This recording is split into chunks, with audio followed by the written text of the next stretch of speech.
Morning friends, आज आपण solid state या चॅप्टरमधील युनिट सेल हा जो टॉपिक आहे या टॉपिकवरती डिस्कशन करणार आहे.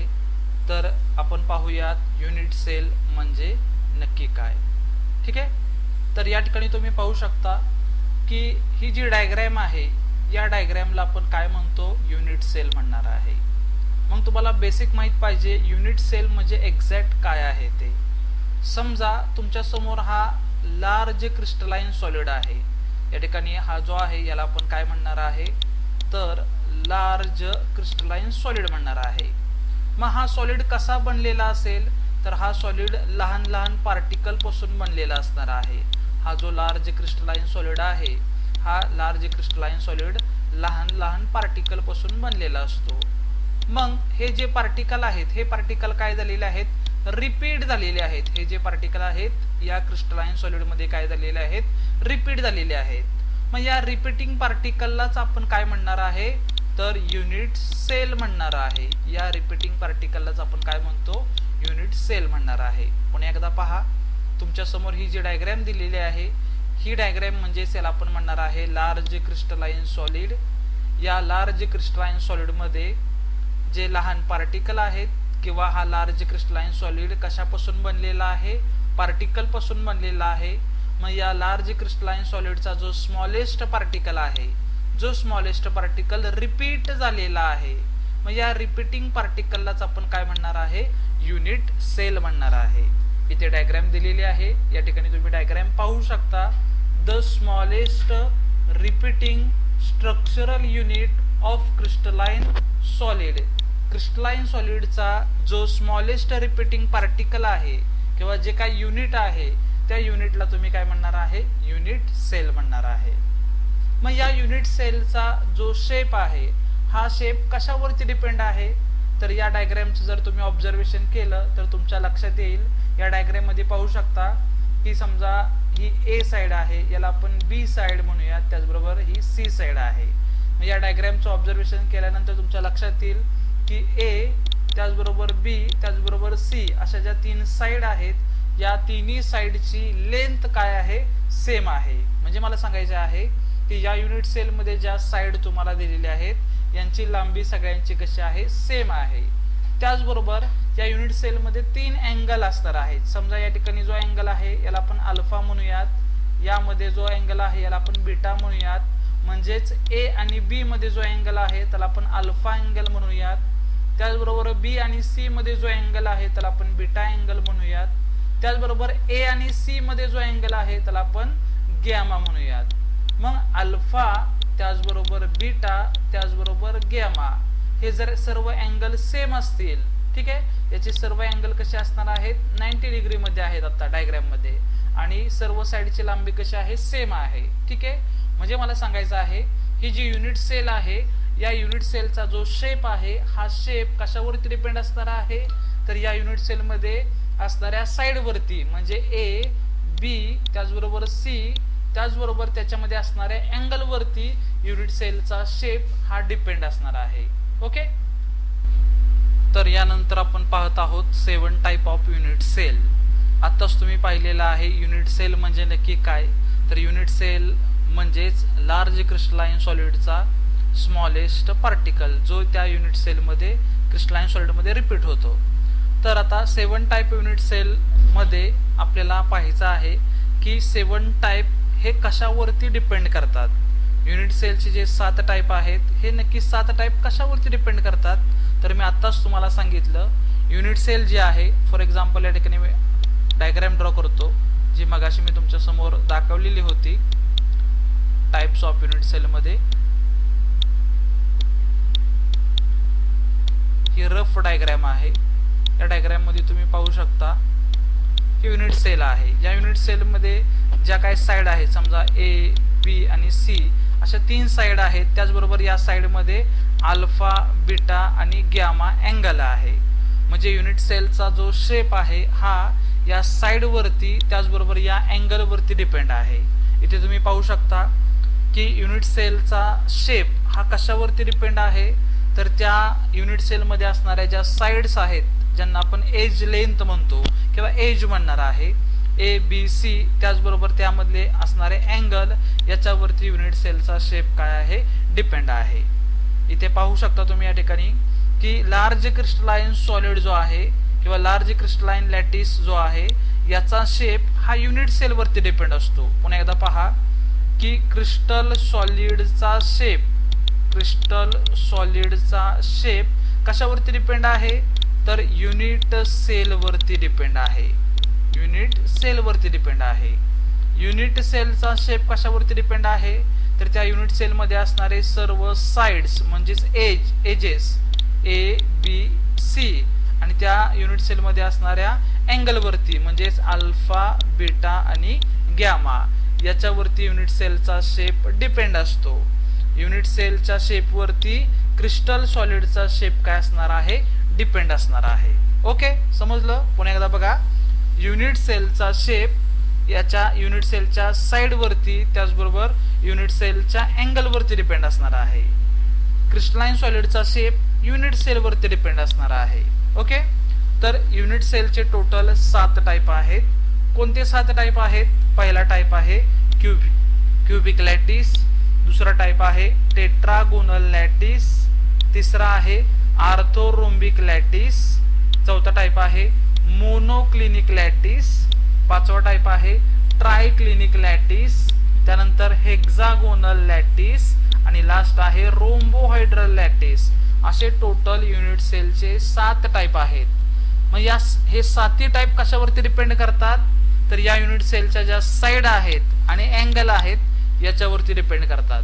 म्हणजे मला सांगायचं आहे फॉर एक्झाम्पल क्यूबिक हा जर टाइप आपण घेतला तर क्यूबिक या टाइप मध्ये सर्व साइड आणि सर्व अँगल सेम आहेत. म्हणजेच A = B = C, alpha = beta = gamma = 90 degree. म्हणजेच या युनिट सेल मध्ये सर्व साइडची लांबी आणि सर्व अँगल सेम आहेत म्हणून याला आपण क्यूबिक टाइप म्हणतो. असाच टेट्रागोनल, आर्थोरोम्बिक, मोनोक्लिनिक किंवा या 7 टाइप युनिट सेल मध्ये प्रत्येकामध्ये काही ना काही व्हेरिएशन आहे. लांबीमध्ये व्हेरिएशन असेल किंवा बॉन्ड अँगल मध्ये व्हेरिएशन असेल, त्या व्हेरिएशन वरतीच युनिट सेलचे 7 टाइप जोडलेले आहेत किंवा 7 टाइप आहेत. तर आपण 1 बाय 1 प्रत्येक टाइप मध्ये काय बदल आहे ते आपण या ठिकाणी पाहूयात. तर 7 टाइप ऑफ युनिट सेल मध्ये हा पहिला टाइप आहे क्यूबिक लॅटिस. हा पहिला टाइप आहे युनिट सेलचा. या टाइप मध्ये तुम्ही पाहू शकता ऑल द 3 एजेस किंवा ऑल द 3 साइड्स. कोणत्या साइड आहेत तर A, B त्याचबरोबर C अशा 3 साइड आहेत.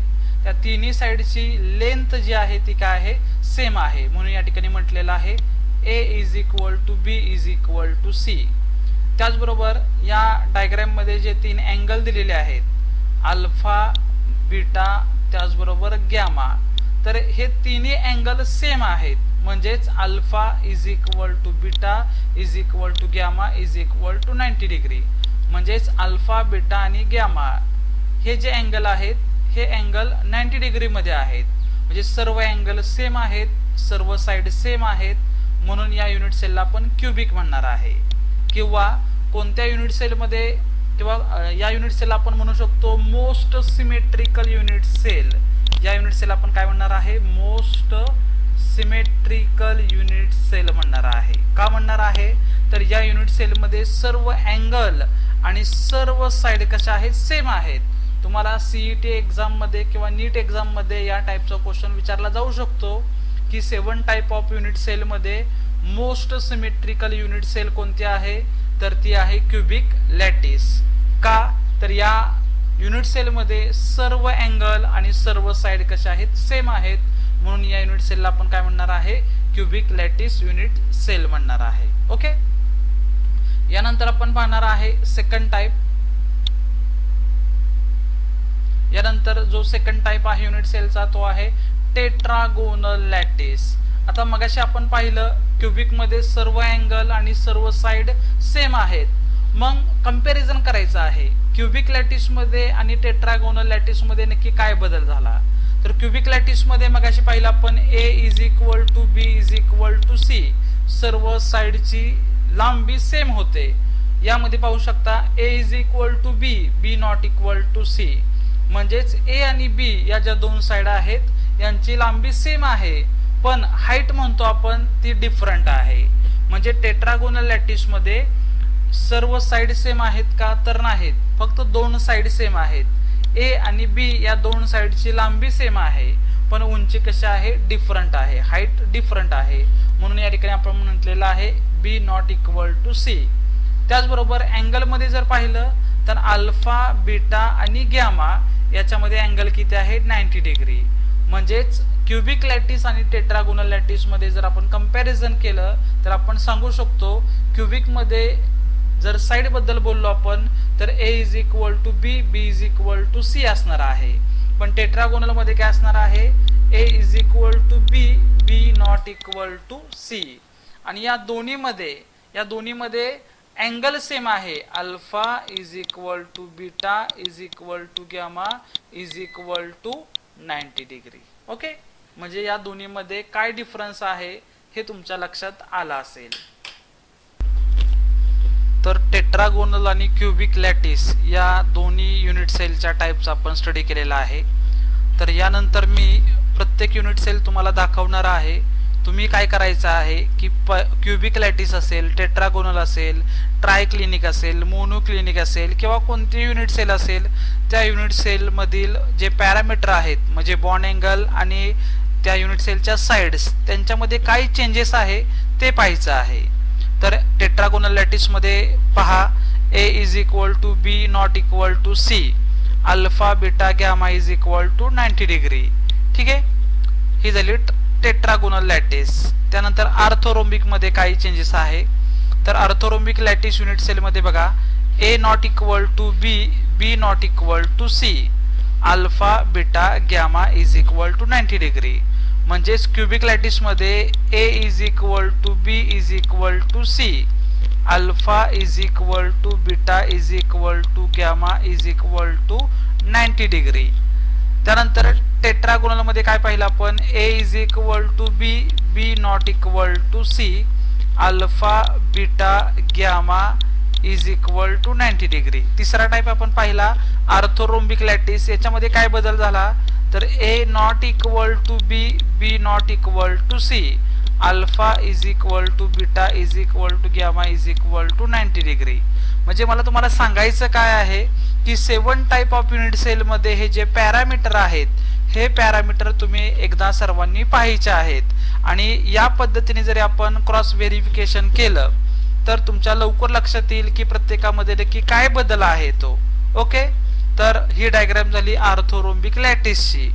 यानंतर मोनोक्लिनिक लॅटिस मध्ये बघा a not equal to B, b not equal to C, alpha beta is equal to 90 degree, gamma not equal to 90 degree. Gamma हा 90 डिग्री मध्ये येत नाही, याला आपण मोनोक्लिनिक लॅटिस म्हणणार आहे।